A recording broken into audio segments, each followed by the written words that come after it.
Chemical reaction and equation. सबसे पहले हम सीखेंगे कि केमिकल रिएक्शन क्या होता है। मान लो मेरे पास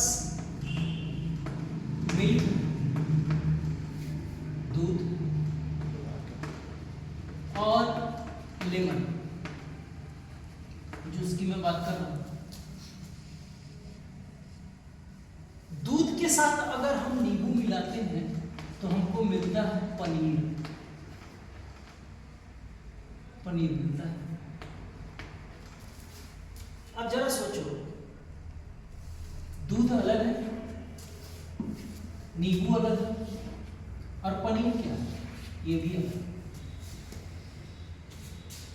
अगर स्टेट की बात करें तो ये लिक्विड है, ये भी लिक्विड है, बट ये सॉलिड है। दूध और नींबू भी अलग है, मतलब दो सब्सटेंस आपस में मिलते हैं और मिल करके एक नया प्रोडक्ट बनाते हैं या फिर एक नया सब्सटेंस बनाते हैं। और जो ये नया सब्सटेंस है ये पुराने वाले से बिल्कुल अलग है। अगर मैं कहूं कि क्या तुम पनीर को दूध और नींबू में चेंज कर सकते हो, तो जवाब होगा इसे ही हम कहते हैं केमिकल रिएक्शन। दो सब्सटेंस आपस में कंबाइंड होंगे और कंबाइंड होकर के एक न्यू सब्सटेंस बनाएंगे और जो न्यू सब्सटेंस होगा वो पूरी तरह से अपने पेरेंट सब्सटेंस से बिल्कुल अलग है।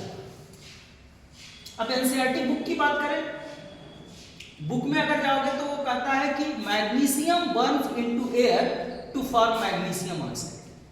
मतलब मैग्नीशियम को अगर आप ऑक्सीजन में जलाते हो तो मैग्नीशियम ऑक्साइड बनता है। ये जो स्टेटमेंट है कि मैग्नीशियम ऑक्सीजन में बर्न होता है और फिर मैग्नीशियम ऑक्साइड बनता है, तो मैग्नीशियम अलग है, एयर यानी कि ऑक्सीजन अलग है और मैग्नीशियम ऑक्साइड वो भी अलग है। ये पूरा स्टेटमेंट है केमिकल रिएक्शन का। तो फिर केमिकल इक्वेशन क्या है? इसी बात को कि magnesium burn into air to form magnesium oxide, इसको मैं इसके फार्मूले के द्वारा या फिर सिंबल के द्वारा शॉर्टकट फॉर्म में लिख दूं तो उसको मैं बोलूंगा केमिकल इक्वेशन। जैसे मैग्नीशियम का सिंबल क्या है? Mg। एयर यानी कि ऑक्सीजन का सिंबल क्या है? O2, चूंकि गैस है। ऑक्सीजन का सिंबल तो O होता है, चूंकि गैस है तो गैस को हम मॉलिक्यूल के फॉर्म में लिखते हैं, इसलिए O2 लिखिए। बर्न करना है तो केमिस्ट्री में ये टर्म आता है, बर्न करने के लिए आपको ये सिंबल यूज करना है जिसको हम डेल्टा बोलते हैं। इसका मतलब है हीट या बर्न करना। बनता क्या है? Magnesium oxide. मैग्नीशियम ऑक्साइड का फार्मूला ये।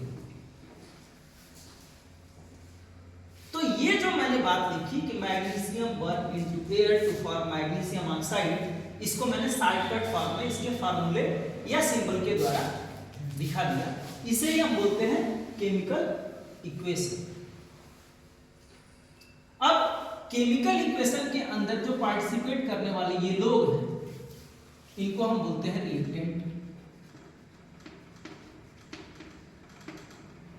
और जो सब्सटेंस बन रहा है उसको हम बोलते हैं प्रोडक्ट।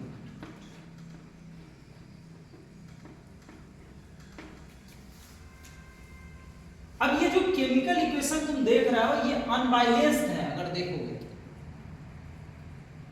तो हमको इसको बैलेंस भी करना पड़ता है। क्लास 9th में पढ़ा है हम लोगों ने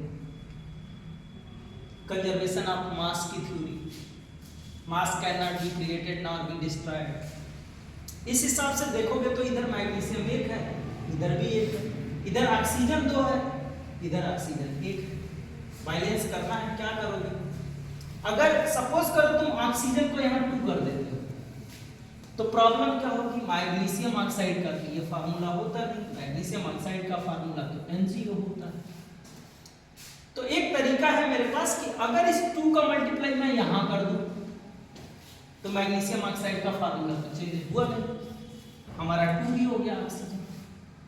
साथ साथ एक प्रॉब्लम भी हो गई कि अब यहां तो मैग्नीशियम भी 2 हो गए, तो इसके लिए क्या करना है? इधर भी मैग्नीशियम को 2 करना है।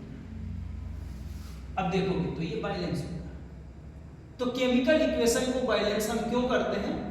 क्योंकि according to conservation of mass, mass ना तो क्रिएट होता है ना ही डिस्ट्रॉय होता है, इसलिए जितना रिएक्टेंट होगा उतना ही प्रोडक्ट भी होगा। नोट कर लो आज का टॉपिक बस इतना ही।